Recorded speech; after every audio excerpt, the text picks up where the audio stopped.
If you've come to the conclusion that we're doing too much bargaining and deal-making with our children, if you believe that our schools are being hurt by constant disruption, and if you're worried about the lack of safety in our communities, then you're not alone.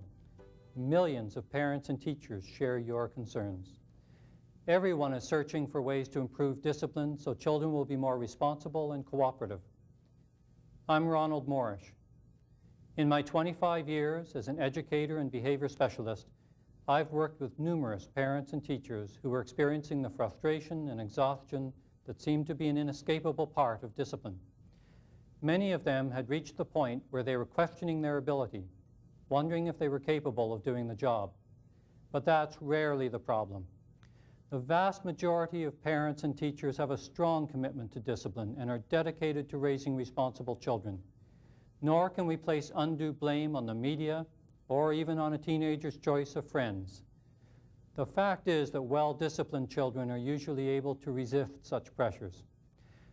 As you will see in today's presentation, much of the problem with discipline lies within discipline itself. Many of the strategies that we commonly use will not get us the kind of children we want. It's time to get discipline back on track. It's time to make it more effective. Welcome to the Secrets of Discipline. Now, let's join our audience. In the audience today, we have parents, teachers, professionals, all of us involved with children in one way or another. And the one thing we all have in common is the one thing that brought us all together today, and that's that we want to raise children who are responsible and cooperative. My warning to you is that if you attempt to accomplish that task using today's popular discipline, you're likely to struggle. If you're not careful, you could even end up with children who are the exact opposite of what you want. Instead of responsible and cooperative, they could end up being manipulative and non-compliant. They'll play life like a chess match, move and counter-move, and they'll always be 3 moves ahead of you.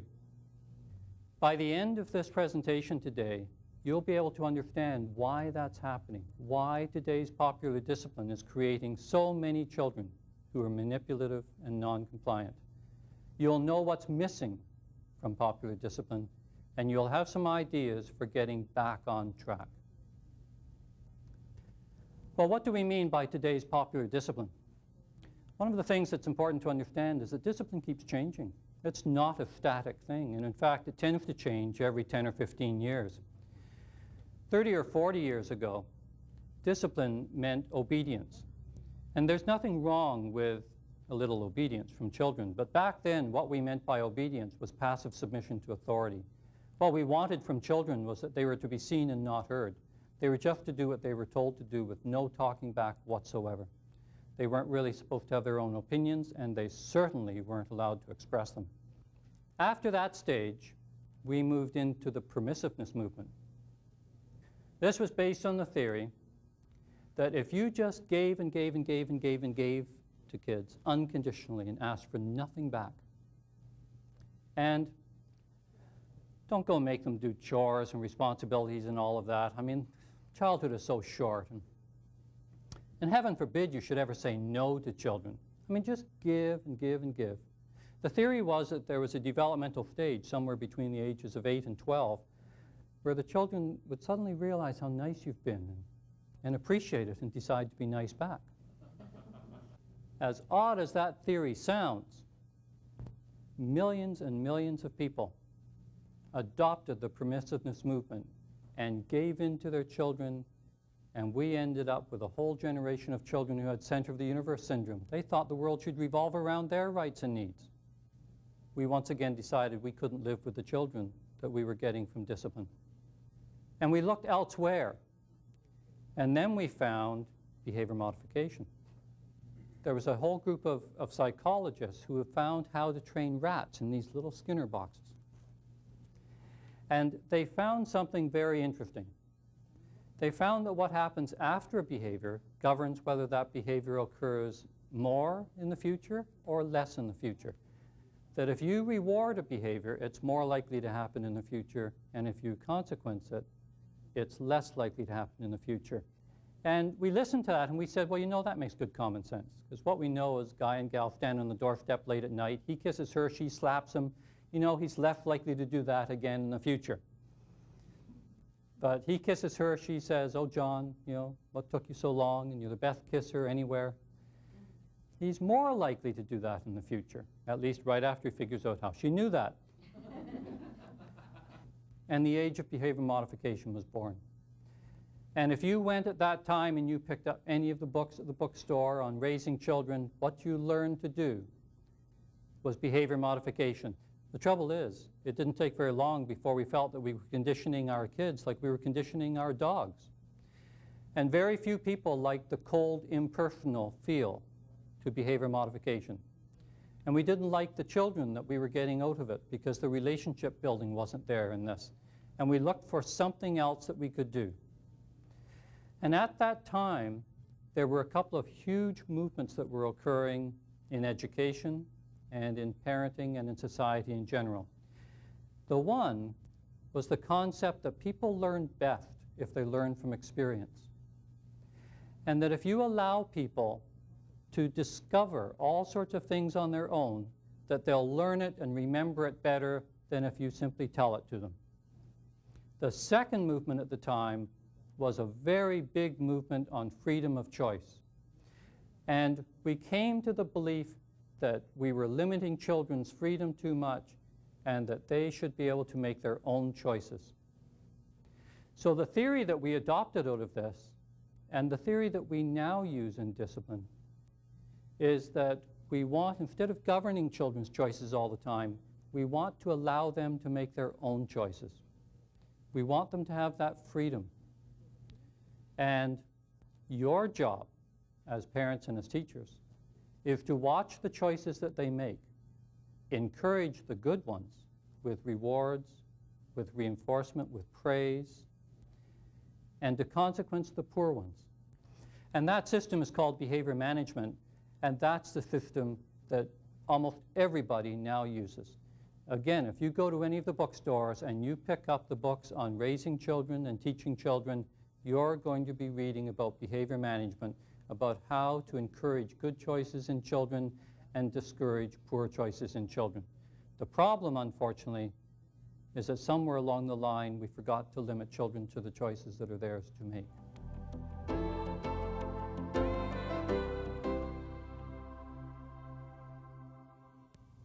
Behavior management actually leaves out two of the three critical parts of discipline. The first part that it leaves out is limits. Children need to know their limits. They need to respect rules, and they need to do what they're told to do by people in a legitimate position of authority. The second thing that behavior management doesn't do is it does not have a teaching component. It doesn't teach children the skills of being responsible, cooperative, productive young men and young ladies. There are skills involved in learning how to be responsible. You have to learn how to solve problems. You have to learn courtesy. You have to learn cooperation, how to get along with other people. And behavior management assumes that you can learn that just by experiencing the things that go on day to day without being taught. Now, it does do the third part of discipline. It does allow you to manage choices. But I want you to think of discipline in those three sections. Training children to comply with rules and to respect limits. Teaching them the skills of being responsible and cooperative. And managing their choices so they can become independent as they get older. The third part you don't really have to worry about. I can tell you, you're already so good at managing their choices. I mean, you've been trained in that, you've practiced that every day of your life, and you are excellent at that.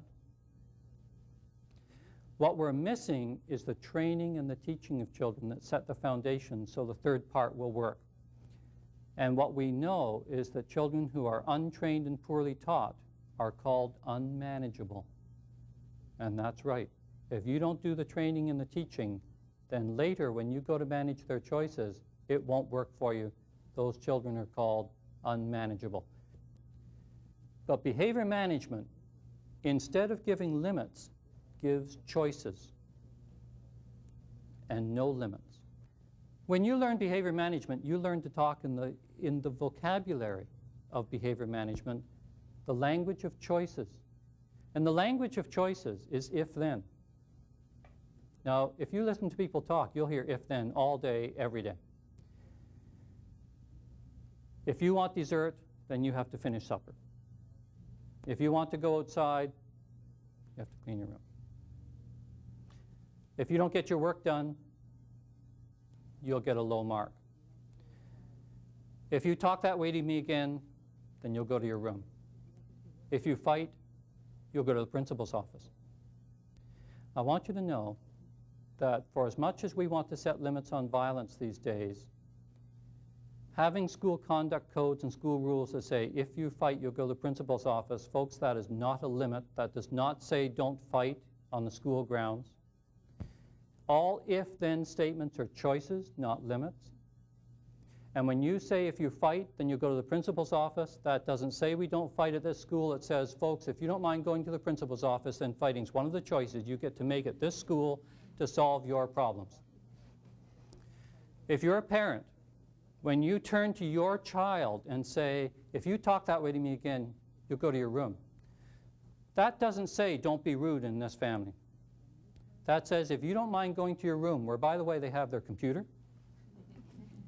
a TV that's bigger than your TV,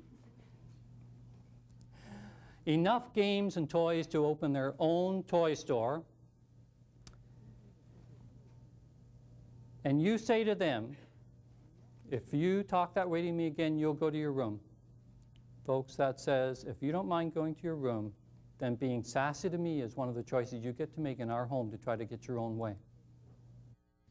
Now, if you don't believe this is true, then I want you to think of professional ice hockey. Because in ice hockey, they say if you fight, you get a 5-minute penalty. And I want anybody here to raise their hand if they think that that means that in professional ice hockey there's no fighting. I mean, it doesn't say that. It gives you a choice. It's an if-then. It says if you fight, you get a 5-minute penalty. And what you get to do with these choices is to go like this and weigh the advantages and the disadvantages, you see. And you get to go, well, let me see. Well, if I can sucker the other person into a 5-minute penalty as well, or if we're far enough ahead or far enough behind that 1 or 2 goals won't matter, or if I can take out one of their better players, then fighting might be a really good choice. Because it didn't say don't fight. It says if you fight, you get a 5-minute penalty. An even better example is if you're the last person on defense and someone's going to skate past you for a breakaway. Remember, the rule says if you trip that person, you get a 2-minute penalty. It doesn't say don't trip them. It says if you trip them, you get a 2-minute penalty. And the coach drums into you that if you're caught in that situation, you'd better remember that in professional ice hockey, you can kill off a 2-minute tripping penalty, or any 2-minute penalty, 83% of the time. But you can only stop breakaways 51% of the time. And you'd better trip them because it's advantageous to you to do that. In fact, if you don't trip them, you're going to be in the coach's doghouse so darn fast your head will spin. Because it didn't say don't trip them. It said if you trip them, you get a 2-minute penalty and you get to weigh the advantages and disadvantages. And isn't that what all the kids are doing these days? Everything that you say to them, they go like this with it. And they go, maybe I will, and maybe I won't. Why should I? What's in it for me? What do I get if I do it? What happens to me if I don't? And that's the exact same system. But what I want to warn you about here is that you've done behavior management for so long, you're under the misconception that penalties and consequences are negative, and that people wouldn't want penalties and consequences, and that rewards are positive. And that's wrong. And it's one of the fundamental flaws in behavior management, because when you as the hockey player take that 2-minute tripping penalty for stopping a breakaway, folks, that's called taking a good penalty. And the kids understand that concept. And we have to come to grips with the fact that where we want limits on violence and we want limits on rudeness, behavior management is offering up choices to our children, and they're choices that we can't live with. And the very first secret of discipline is never to give a choice when it comes to limits.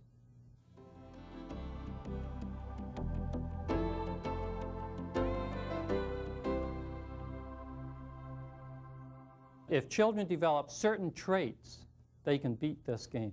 And these are traits you're going to see in today's children, because there are certain traits that really give you an edge here.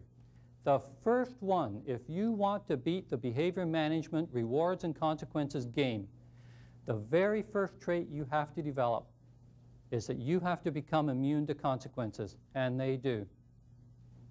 So send me to the office. I don't care. Send me to my room. So I'll just play. Give me an F on my work. Yeah. And they throw up an I don't care attitude so that you don't have a handle on them. Now, the second trait that they develop is that they become sneaky, and they start to watch for where the supervision is. I look for how much energy kids use watching for the opportunities to misbehave, the scanning that they do. The kids who use 80% of their energy always knowing where the teacher is. Back turned, tied up at the door, talking to someone, working with another student. Oh, good. Who's walking past them up the aisle? Someone that they can trip, poke, or make a provocative comment to? And they use a lot of their energy watching for the opportunities, because rewards and consequences only work if your misbehavior is seen. And so you suddenly see supervision as the issue and a lack of supervision as an opportunity. And children are becoming very, very good at recognizing their opportunities to misbehave. At home, mom gets on the phone and misbehavior escalates instantly. Right along with all the sneakiness problems, they learn to be deceitful and to throw up that instant, not me, I didn't do anything, because it gets you off of your game. They learn to blame others, and they learn to play the role of the victim, because all of those things are part of the manipulative traits that develop when you play the rewards and consequences game. Again, you can see it in ice hockey. I mean, someone trips someone right in front of the referee and gets to stand there going, me? What did I do? The third thing that they do is, frankly, the thing that I see happening more and more often. And that's that once children learn the rewards and consequences behavior management game, they reverse it using behavior management to manage and regulate your behavior. You put demands on them that they don't like, and they punish you for it. They can embarrass you in a supermarket. They can give you a hard time for so long through an evening or an afternoon that you just give up and figure it's easier to do it yourself. And many of the children now are learning to manage adult behavior through the use of temper tantrums, through the use of being obstinate and stubborn, and just generally making your day a painful experience. The more you use behavior management, the more you're going to end up with children who are difficult to live with, because they're going to have a different value system than what you have. You want your children to grow up knowing right and wrong and doing what's right. But because of the way the whole reward and consequence system works, if you overuse that, children grow up doing not what's right, but doing what's advantageous. And they'll make their decisions not based upon your value system. They'll make their decisions based upon their willingness to live with the consequences of their actions. And these days, there are lots of children willing to live with whatever consequences we can mete out. Now, just to give you one more thing to think about, I talked about the children who acquire an immunity to consequences, who learn it in order to defeat the system. But you know, folks, in this world, we have a lot of children who have a natural immunity to rewards and consequences. because of all the things that have happened to them in their life, because of all the pain, because of the struggle they're going through, they genuinely don't care about the consequences that you give out, because there's nothing more that we can do to them as parents and as teachers or as police officers than has already been done to them. Consequences have no impact. Now, when we meet the children where this doesn't work, when we meet the children who reverse it and attempt to manipulate us, what that throws us into is a bargaining and convincing and persuading routine as we begin to up the ante. And we begin to work with the difficult children. We say, well, I know what we can do. We'll really make it worth his while. We'll give him bigger rewards than anybody else gets if he'll go along with what we're saying. And we'll threaten bigger consequences than anybody else gets. And maybe then he'll go along with what we're saying. And what we try to do is we take this balance and we try to tilt it in our favor, hoping that if we can get enough rewards and enough consequences on it, the children will say, okay, fine, I'll do it your way. And we go, phew, that worked. Except it didn't work, because the next time you attempt it, you're going to need to tilt it even more, because the kids go, well, I got such and such last time. Let's see if I can get more than that this time. Let's see what they're going to threaten this time. And they begin to become manipulative with this. And the second secret of discipline is that if you bargain for compliance now, you'll beg for it later. When you try all the bribes you can think of and they don't work, and you try all the threats you can think of and they don't work either, you may find yourself going to one more technique that also doesn't work. But interestingly, it was a technique that experts came up with when parents and teachers kept saying, this system doesn't affect the kids it needs to affect. And they said, it's time consuming. You can spend your whole day doing this. It's tiring, it's frustrating, and it's exhausting. And the experts, faced with all of this criticism, said, well, what you have to learn to do is you have to ignore a lot of what the kids are doing. If it isn't really important, just ignore it. Maybe it'll go away on its own. And there are books written on ignoring misbehavior from children. Now, frankly, the only misbehavior I would ignore is attention-seeking behavior, because it's the only behavior that responds to ignoring. But if you ignore non-compliance, and if you ignore manipulation, it will escalate. And it'll escalate to the point where you'll feel like giving up. I have a very, very good example of exactly what this can lead to. This is a letter that was written to Ann Landers. And she's very nicely given me permission to use this. I want to read it to you because what you'll hear in this letter is a common, everyday set of events. And you'll see in this parent's responses the threats of consequences, the rewards, and finally the ignoring. And then I'll read the response that she gets. Dear Ann Landers, I'm a single parent who works full-time. I have 2 bright and talented daughters, ages 14 and 12. They share a bedroom that looks like a cyclone hit it. I'm tired of yelling at them to straighten up the room. Their clothes are on the floor, on doorknobs, everywhere. The beds are never made. Papers that are 2 weeks old are strewn all over, along with soft drink cans, orange peels, you name it. They look so neat and nice when they go out, no one would suspect that their room is a pigsty. I've announced that I will not buy them another piece of clothing until they learn how to take care of the things that they have. I have also threatened to stop their allowance. They couldn't care less. I've even tried an incentive, offering to redecorate the room with new furniture, comforters, and sheets. Still no action. One day I decided to quit fussing and see how long it took for them to get tired of it. It didn't work. Their clothes literally covered every inch of floor. You couldn't tell what color the carpet was. It didn't bother them in the least. They just walked over everything and went on with their routine. I don't think I'm asking for too much, Ann, do you? Please tell me what else I can do before I go crazy. Signed, Wigged Out Mom. Now, there's a very typical problem that parents are experiencing these days, and I want you to hear the very typical answer. I want to make clear first, I'm not being critical of Ann here. Ann Landers consults with experts before she writes the responses to letters. And the response that's here is the typical response that you will get in any book that you pick up on discipline. Dear Wigged Out, you can't do a thing about the slobs, but you can do something about yourself.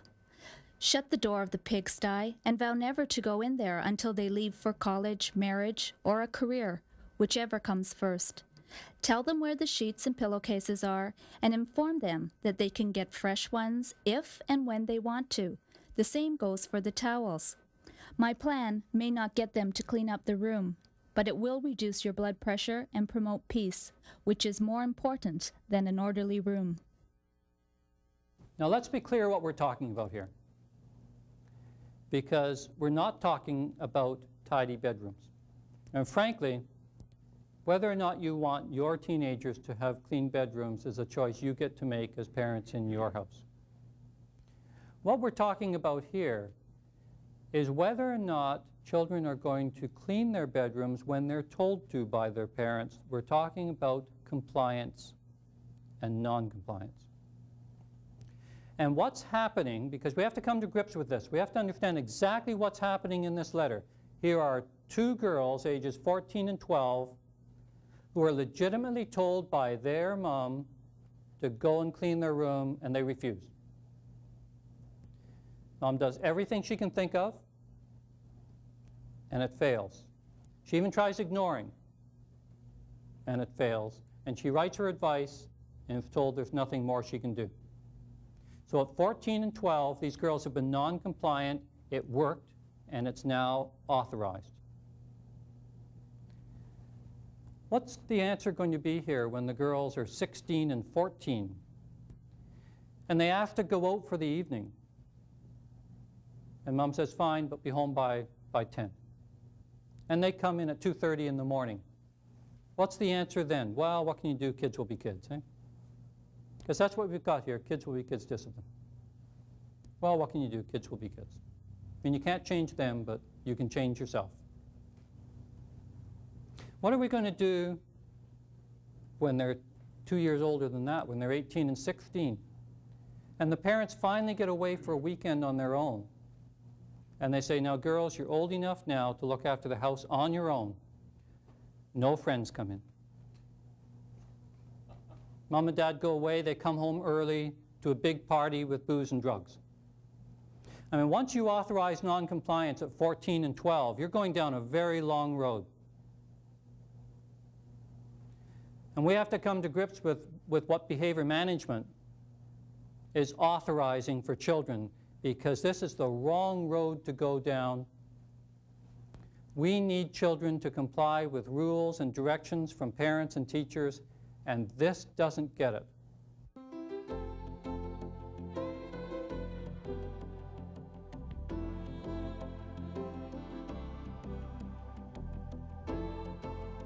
Let's talk about the training part of discipline. Let's talk about how compliance is really taught to children. Behavior management gets at compliance by having children think about what they're doing. They're supposed to learn from experience, from the discovery approach. It's a think for yourself world. The trouble is, that's not how compliance works. When you leave here today, when you leave this presentation, you're going to go out and get in your cars, and you'll go up the street, and you'll get to a red light, and you'll stop. You have to understand why you stop. You have to understand why you comply with the rule that says stop at red lights. Now, you may think it's for safety reasons, but it isn't really. It's because of safety that that red light was put there in the first place. That's not why you stop. Folks, you stop at that red light because you always stop. It's a habit. It's actually a non-thinking response. Now, when children are well trained, when good discipline is being used and children are well trained, that's how compliance works for them as well. They do what they're asked to do, folks, because they always do what they're asked to do. It's a habit. And how do you create that effect? Well, it starts out when children are this tall. And they come to you with something that they want. and they say, I want a drink. And you say, excuse me? And they say, may I have a drink? That's one compliance. And you say, what's the magic word? And they say, please. And that's two compliances. And you say, yes, you may. Here's your drink. What do you say? Thank you. That's three compliances. And when you're finished, where do you put it? On the counter. That's four compliances. And bit by bit by bit, when you build up this entire group of compliances, then when you go and tell them to pick up their toys, they're more likely to do it for no other reason than that they just finished doing everything else you asked them to do. That's how habits are built up. It's one of the problems these days created, first of all, by the ignoring part of behavior management, because behavior management teaches you to overlook all the small stuff that compliance is actually built on.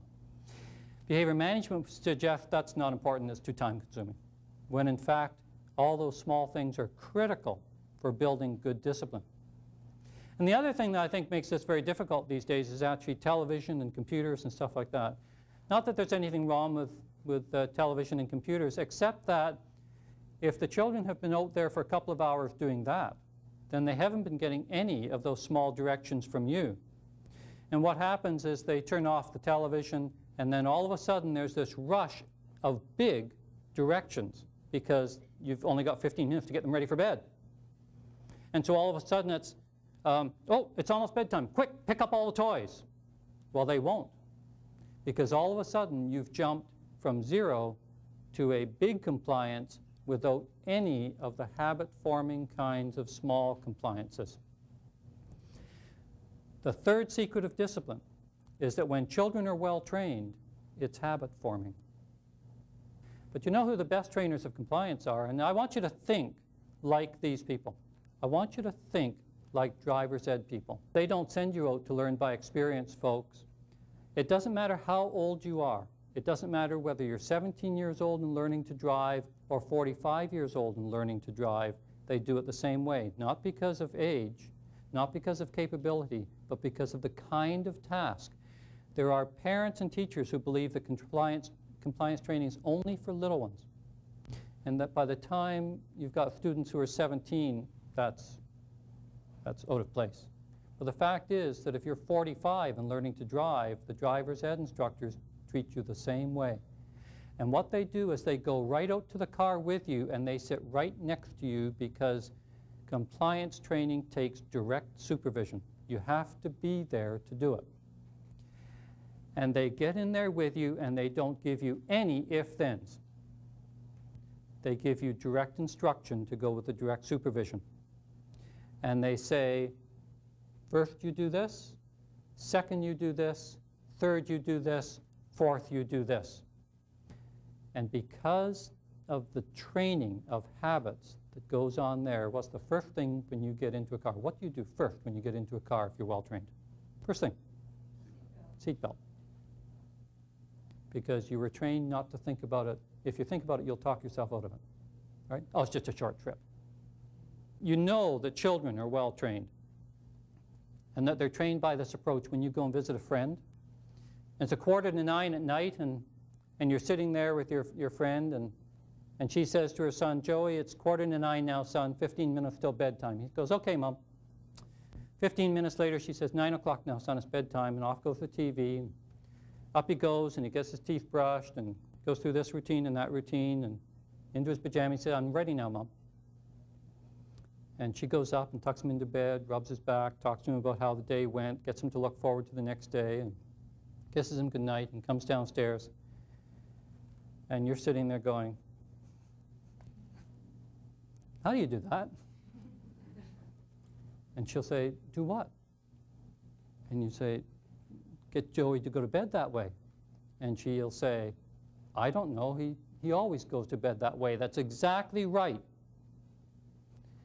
And it's called having routines, because routines are simply the things that sustain habits, so that you don't start to think about them all the time.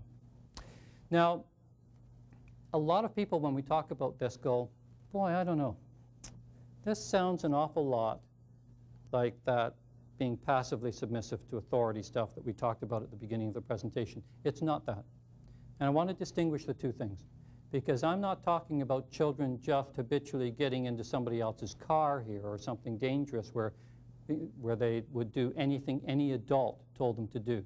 When it comes to habits and routines, they have an awful lot to do with good health.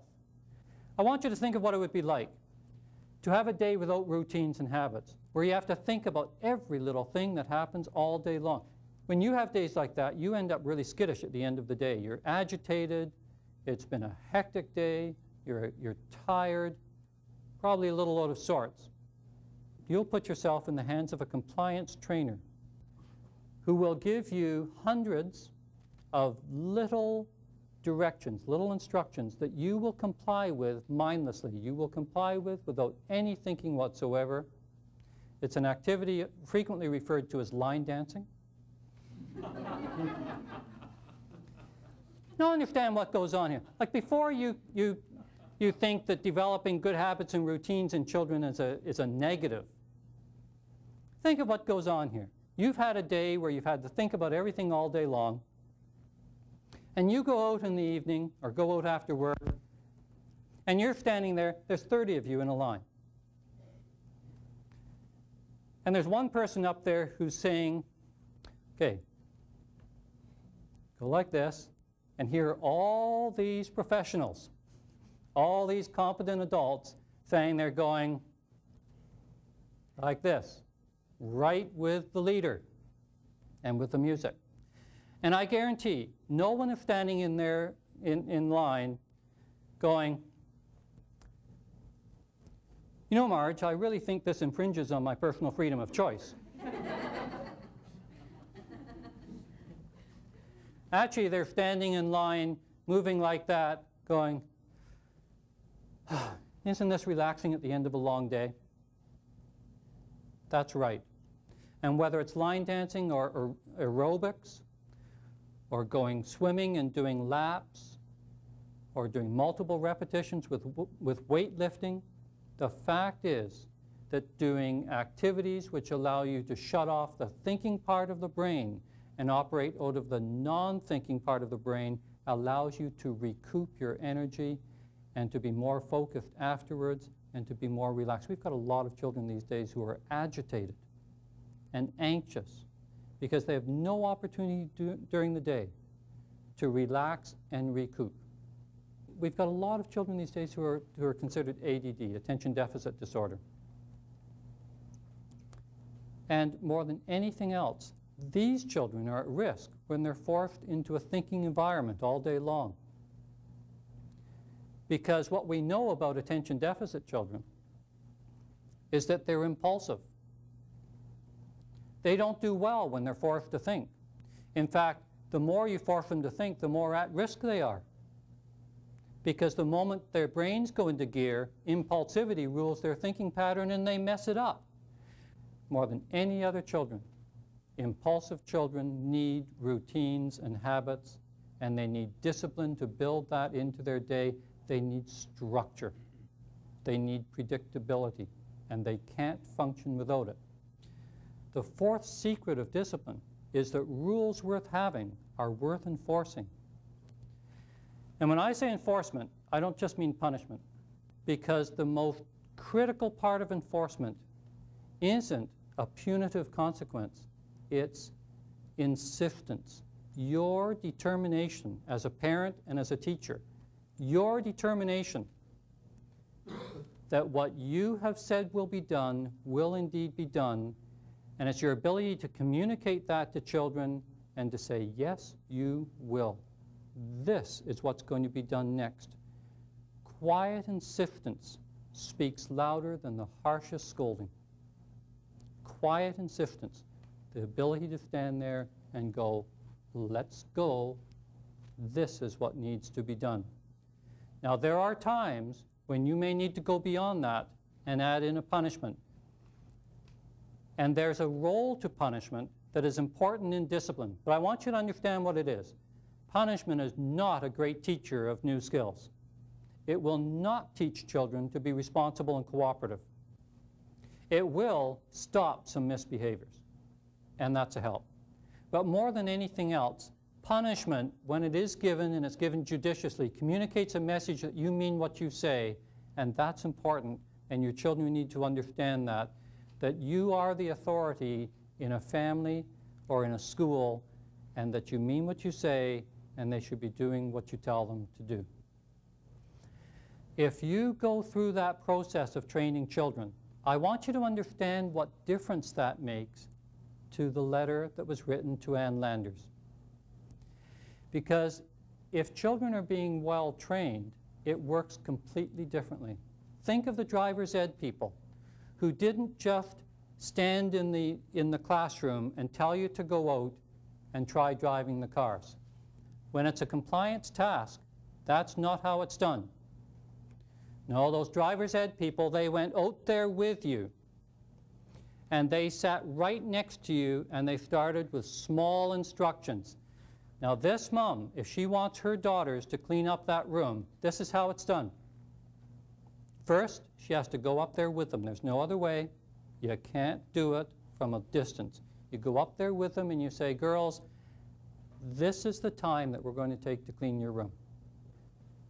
She says, Linda, would you pick up that book and put it on your bookshelf? Thank you. And Sharon, would you pick up this pop can, please, and toss it in the garbage? Thank you very much. And then would you pick up those couple of dolls and put them back on your doll shelf? Thank you. That's great. And Linda, would you pick up this little pile of garbage over here and toss that? And then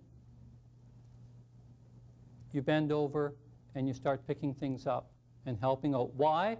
Not because you made the latest deal that if they do half, you'll do half. No. Too many deals. You bend over and you start picking up to model for your children how people cooperate and help each other in families.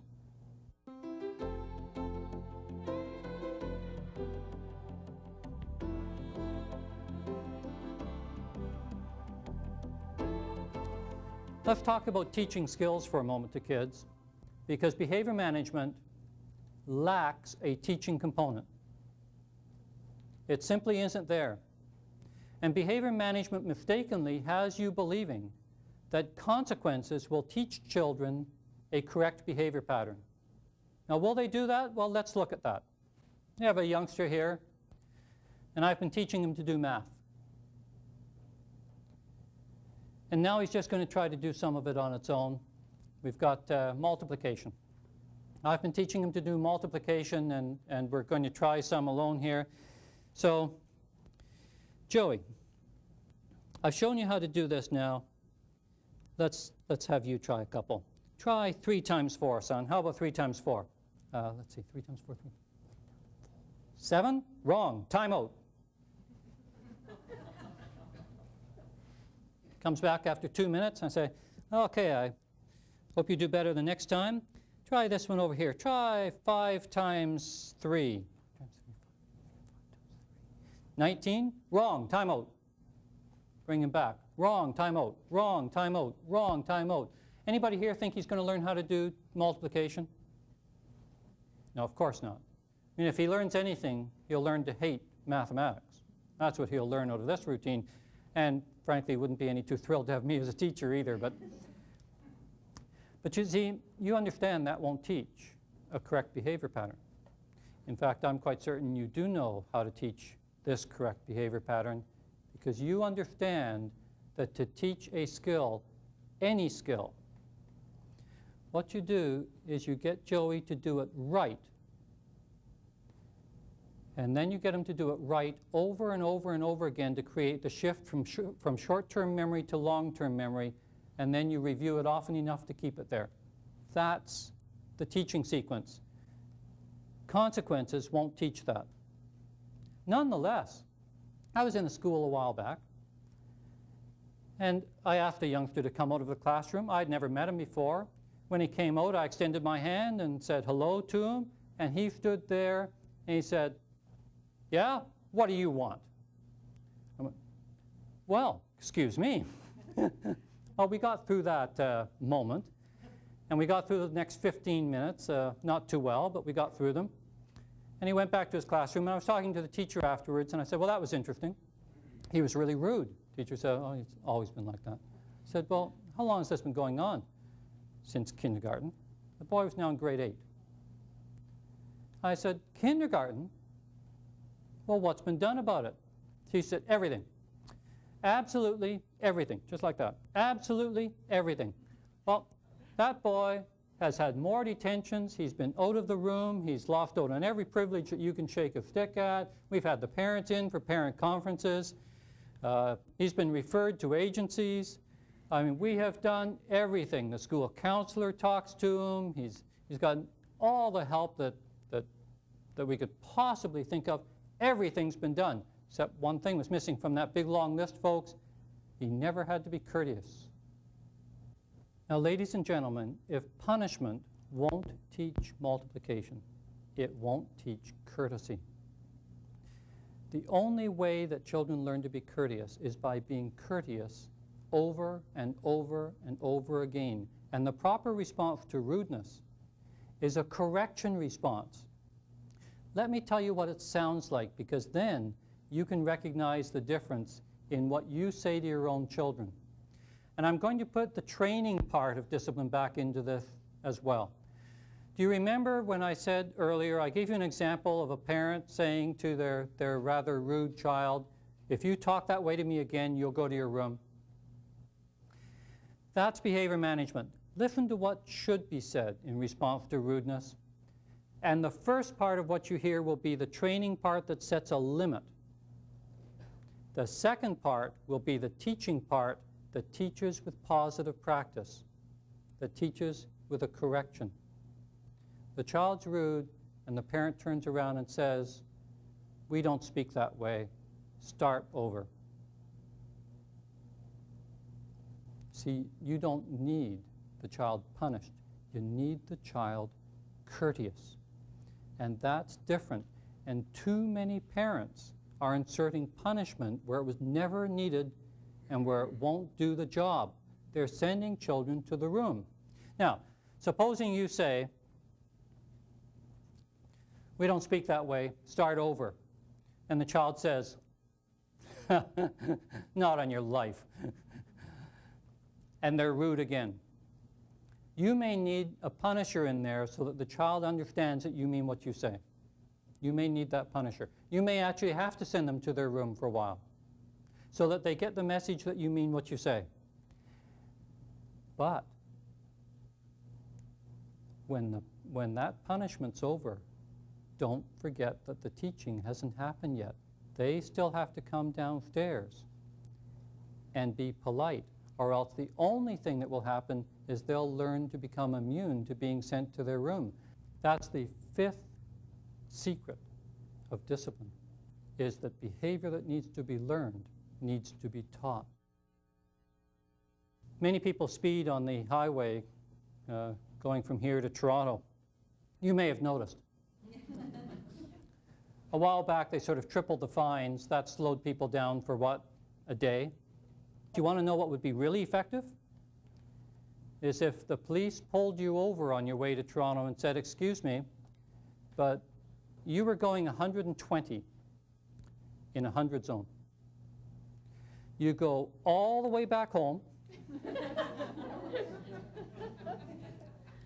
and you do this trip over again at the right speed. All they'd need is a little monitor that made sure that you did that, you know, that you went all the way back and did it right. And that has far more impact on people than any consequences ever will. So if it's worth learning, it's worth teaching. I can save you a lot of frustration with this next secret. In one secret, I'm going to take out half, at least half, of the frustration and exasperation that you'll get if you try to do this teaching part. Now, supposing that I was teaching a child gymnastics. Your child. I'm teaching your child gymnastics. I'll say that because all parents get really wrapped up in this. You've got a child who's really good at this, and he gets so good, we're going to the All-Ontario meet. And we finally get there, and everybody's out on the floor. I'm the coach. I'm very proud of my star pupil. and you're up in the audience taking pictures. The judges are all watching, and I come up to him and say, okay, Joey, it's time for you to do the vault. Are you all ready for this? I mean, judges are watching. This is the big day. He says, yes, I'm ready for this. Great, great. Standing there, it's almost your turn. I said, oh, by the way, Joey, just one more thing. Today I want you to do a whole different vault. You go, what? Now? I mean, imagine his stress level. That would go right through the roof. Coaches would never ask a child to demonstrate a new skill at a meet, because coaches understand the need to pre-practice any skill. They know that you practice skills long before the meet so that when the time comes, you'll be ready. And teachers understand that. They teach mathematics, they teach division before the test so that students are ready when the time comes and they can do well at the test. And that's the sixth secret of discipline, is that today's practice is tomorrow's performance. And you never overlap the two. When I go into schools, often I think that the people who are best at this, who really understand this concept, are the school secretaries. When school secretaries are training students to answer the phones at lunchtime, they teach the students exactly what to say and how to say it. They even teach them the proper tone of voice because they understand that the students are representing the school. They teach them how to take a message, where to put the message, and how to get a teacher on the intercom. And folks, they teach the whole thing when the phone isn't ringing, so the students will do well when it does ring. Can you imagine a school secretary having a group of students there waiting around the phone, and finally the phone rings, because this is learning from experience now, and finally the phone rings, and the first student picks it up and says, Westdale School, what do you want? School secretaries there going, oh, you can't talk to the parents that way. Because you see, when you overlap the teaching time with the test time, the stress level goes right through the roof. But what you have to understand for the home situation then is that you never teach children their bedtime routines at bedtime. In fact, bedtime routines are best taught at 2 o'clock in the afternoon, and then reviewed at 4 and again at 7, so that at 9, when you need the children to go to bed, they already know the routine and they've practiced it. Supermarket routines have to be taught when you're not shopping in the supermarket, so that children will be ready when you do go to shop there. And you can practice at home first, and then you can take them down to the supermarket and you say, today we're going to learn how to behave in a supermarket. And you start taking them down the aisle, and you're only going to be there for a couple of minutes because there's no big shopping. And you have them help you put some dry goods in the grocery cart, so if you have to leave, nothing's going to spoil. And remember, if you do have to leave, you don't have to be upset about it because you didn't need those items anyway. This isn't a real shopping. This is practice now. And you do this for a minute or two, and then you say, that's it, son, you got it. That's how you behave in a supermarket. And you do that a couple of times, and then you say, today, we're going to go to the supermarket for real. Do you remember what you do in the supermarket? Now, that's the teaching part of discipline.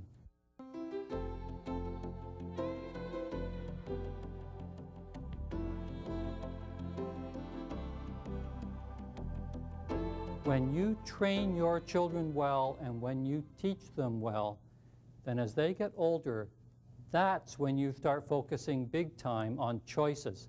That's when you have the pleasure of giving children, well-trained, well-taught children, the choices that they need in order to learn how to be independent and how to make decisions for themselves. As you get into teaching independence, I want to relate to you the most important skill that you can teach them. I learned this skill while visiting a grade 2-3 class. And the teacher said to the students in that class, I'm going to have to leave now and go down to the gymnasium to set up for a gymnastics display. What I want you to do is to continue working just like you are. And in 20 minutes, I want you to line up at the back of the classroom and come down and sit exactly where you know you're supposed to be sitting in the gymnasium. And she said, what does that mean you need? And up went the hands in the classroom. And she asked one child, and that child said, self-discipline. Well, I'm standing there going, oh, come on. Taught this just for my visit, but that's not true. And the teacher went on and said, that's right. Now, what does that mean? And up go the hands. And she asked one child, and the child says, that means we behave when you're not with us exactly the same way we behave if you're standing right next to us.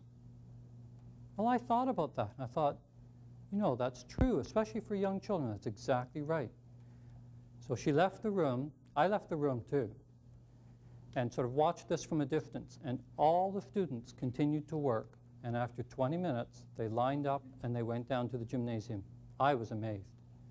I want you to know how this effect was created, because I asked the teacher afterwards, and this is what she told me. She said she starts the first day of school, the very first day of school, because remember, teaching waits for no problem. Teaching occurs because we decide on what kind of students we want and what kind of skills we want them to have, and we go right after it. We don't wait around for problems to occur and then teach on the basis of those problems. So this teacher wanted the students to be able to accomplish this. This is how she did it. First day of school, she comes up next to a student who's working and interrupts him and says, she says, I really like the way you're working. You're quiet, you're not bothering anybody, you're concentrating on your work. I have a special challenge for you, because all learning is a challenge. She says, I have a special challenge for you.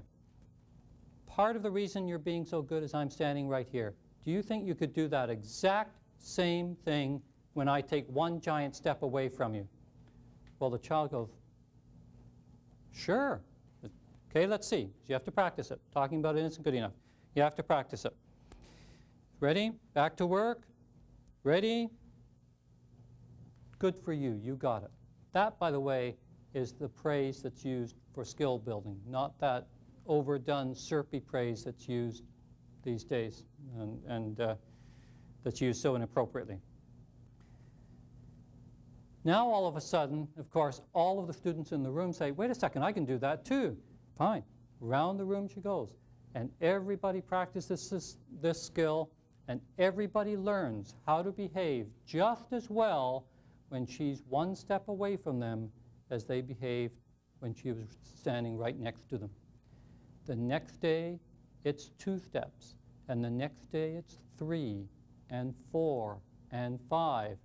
And pretty soon now, all of a sudden, this teacher could stand at one end of the room, and the students at the other end of the room didn't change anything. They continued to behave exactly the same way that they had behaved when she was standing right next to them, because they had been taught to and had practiced it over and over and over again until it was part of their skills. Then she challenged them to do the same thing when they were outside on break, and she was inside. And earlier I said, for the, if you talk that way to me again, you'll go to your room. I wanted you to hear what it sounded like and how different it sounded when you got away from behavior management. Let me do that again for you here. Her students would still come in with problems. A behavior management person says, what happened? Why did you do that? That why question gives you the information you need in order to play judge, jury, and referee to their problems. But in this case, the students would come in and the teacher would say, what happened? Tell me, Joey, would you have made that same choice if I was standing right next to you outside? Now that's a very different question. Now sometimes they'll say yes. Sometimes they'll say, teacher, even if you were right there, anytime somebody makes that comment about my mom, I'm going to hit them. But usually they say no. And then the question is the very real question of discipline. Then the question is, why do you need me standing right next to you for you to make a good choice? This is the whole issue of independence. Some people believe that independence means doing your own thing, but it doesn't. It means doing what's right without supervision. Now, if you don't think this skill is important, then I want you to understand that when your children are 17 and learning to drive the car, and they're going off now on their own for the first time, you want them to drive exactly the same way without you in the car as they drove when you were sitting there in the passenger seat with them, so they'll live. That's how important this is. And this is a skill that they have to learn from when they're very young, and you begin to ask that question, why do you need me with you for you to make a good choice? Some decisions belong to adults, and some belong to children. The older they get, the more decisions we have to turn over to them so that they'll learn how to make the important ones. But how do you know when it's the right time? How do you know when they're ready? Well, the best way to decide this was taught to me by someone who's in our audience today, Danielle Reynolds. Danielle's son came to her and said, "I don't care." And Danielle said, "That's okay, son, because I do. And that's why this is my choice. Someday when you care about it as much as I do, it'll become your choice." Now that's exactly right. From very early on when children are young, see, they don't care. They don't see the future of the choices they make. The fact is, responsible decisions belong in responsible hands. And that's one of the keys to discipline. That there are decisions that are adult decisions to make, and you can't back off of making those. It's part of our job. Even if our children throw up a whole lot of resistance, it's part of our job to make the tough calls. For instance, we have students in school who are turning in unfinished, disorganized work. That goes into the teacher, and it gets an F. We may call the student up, and we may forewarn them and say, "You know, this work is a mess, and it's not finished. If you hand it in this way, it's going to get a failing grade." And the students say, "I don't care about the mark. Give it an F. I don't care." The moment that happens, that transfers the decision back to the teacher. Because if the student doesn't care about the marks, it's for the teacher to care about it. And we used to keep standards in the teacher's hands in our schools. And we used to have it where the teacher would then turn to the student and say, "I'm not accepting this work. This is disorganized and it's incomplete. Take it back. Fix it up. I'm not marking it until it's done." But you see, behavior management has pulled us off track.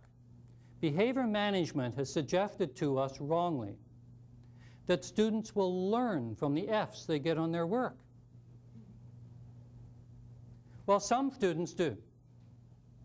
The fact is that if a student who normally gets A's and B's gets an F on their work, they learn from that. And they're prepared to sit there and reflect on that.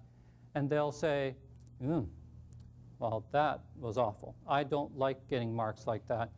Next time, I'm not going to hand it in that way." But for the students that don't care about marks, all that F is confirmation. All that F does is confirm their status as a student. And when students don't care about marks, adults have to. And adults have to insist that students work up to their level of capability. That's part of the job, is for us as teachers to insist that the students work up to their level of capability. We set the standards until the students care enough about the standards on their own to take over that decision making. But until they do, the standards rest with the adults. That's good discipline. The same is true of getting homework done. The same is true of getting chores done at home. Students don't want to do chores. Children don't want to do chores. They don't care about the cleanliness of their room. They don't care about when the garbage goes out. We do. And it's our choice in the home until they care as much as we do.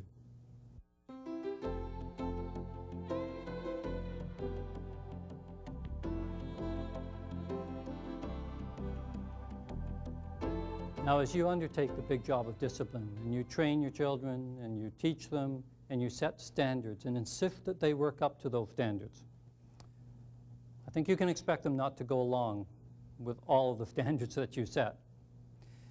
But that's where the nice secret of discipline comes in, and that's that discipline comes best from the heart, not the hand. That the key to making discipline work isn't the punishment that you can mete out for non-compliance. The key to making it work is the relationship that you build up with the child. Because if that relationship is positive, I guarantee to you that the discipline that you use will come across to them more as an attempt by you to influence them in the right direction than it will seem to be an arbitrary use of control. If they feel it's control, they'll balk. But children have a remarkable ability to know where parents and teachers are coming from, to know what you're trying to accomplish. There was some research done where children in classrooms were given lists of things that teachers commonly do. Things like giving out detentions, which would be considered negative. And other things like giving stars and stickers on work, and that would be considered positive. And he asked the students to mark these items, positive and negative. And a fascinating thing happened. In the classrooms where students reported that they had a good relationship with their teacher, they rated almost everything positive, including getting detentions. And when the researchers asked them how that could be, they made statements like, well, it's not like we like getting detentions, but the teacher was only trying to help us. Because they could see what backed it up. They could see the reasoning behind it. And in the classrooms where the students did not have a good relationship with the teacher, they marked getting stickers on their work as negative. And when they were asked how that could possibly be negative, they made comments like, well, she doesn't really mean it. Because children are perceptive, and they understand the difference between a genuine expression of praise and an attempt to manipulate them into doing something that an adult wants them to do. And any time that they feel manipulated, they'll throw up resistance to that feeling, and they won't go along with it. And that's why you can have apparently positive strategies given to a person who's in a poor relationship, and those strategies won't work. Because the child doesn't see them as positive, even if they were meant to be. Now, earlier in this presentation, we were talking about the negative effects of rewards and consequences. But I don't want to leave you with the impression that there's nothing good with rewards. Rewards have their place. Obviously, everybody needs some motivation once in a while. But we have a problem these days with the way that rewards are used, and I want to demonstrate to you a different way of using rewards that perhaps will make you think about how you use them in the future. Earlier this year, I was called into a school to work with a youngster who's in grade 2, a little boy named Grant. And I went in to work with him, and the very first day that we worked together, as we finished, I pulled out of my case some of the stickers that I always keep there. And these are great stickers. I mean, I spared no expense. They were at least $1 for a package. Anyway, I pulled out these stickers, and I gave him 3. Just one thing, though. I then told him he wasn't allowed to keep any. these stickers were to give away. And that was the special treat that went along with this, is that he had to give these to other students in his classroom that he enjoyed playing with and working with. And he said, "You mean I don't get to keep any?" I said, "No, but don't worry, your day will come. One of these days you'll be able to keep some." And we started to work on a wonderful new computer program that gave him these new skills that nobody else in his classroom had. And after a while, he could start inviting other students in his classroom to join him. And they could come, and they were thrilled to be able to come over and work on this new computer program. And it really raised his status with his peers. I'd walk into the classroom, and instead of all of the students complaining about him, they'd now be saying, "Can I come today? Can I come?" And so they'd go over, and they'd work on this computer program with him. And when the two of them cooperatively did well, I would then take this other student, and I would take them and say, "You did really well today. Here are 3 stickers.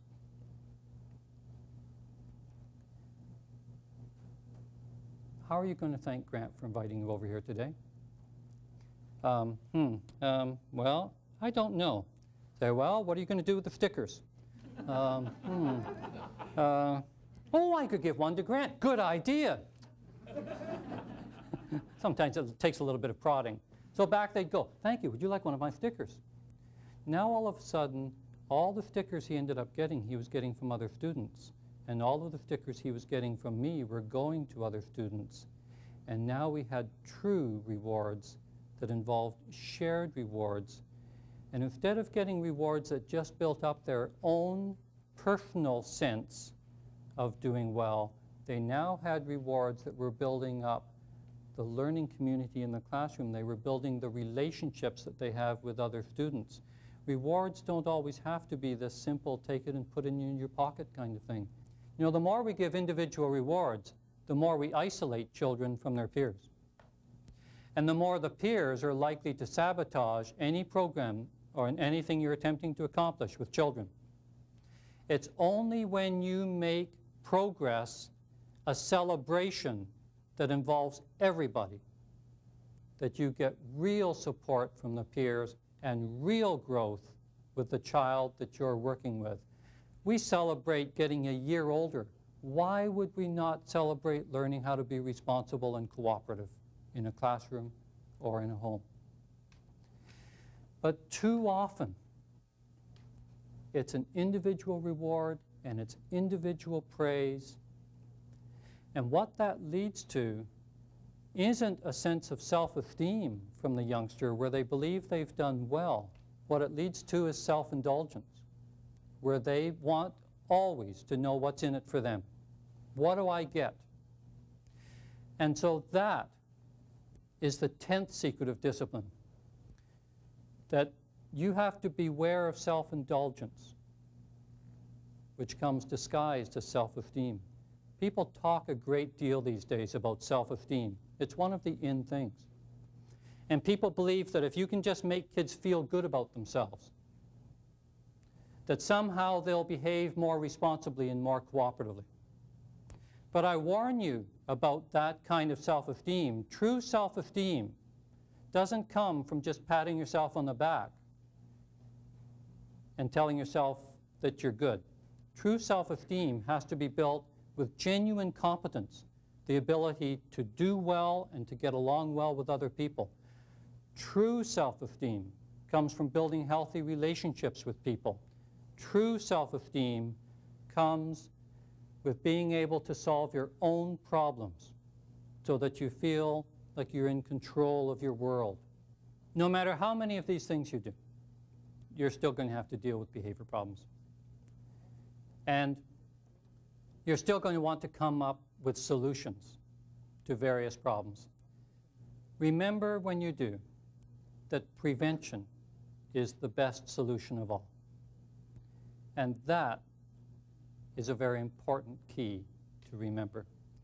Prevention, every problem that you can prevent is one that then you don't have to solve.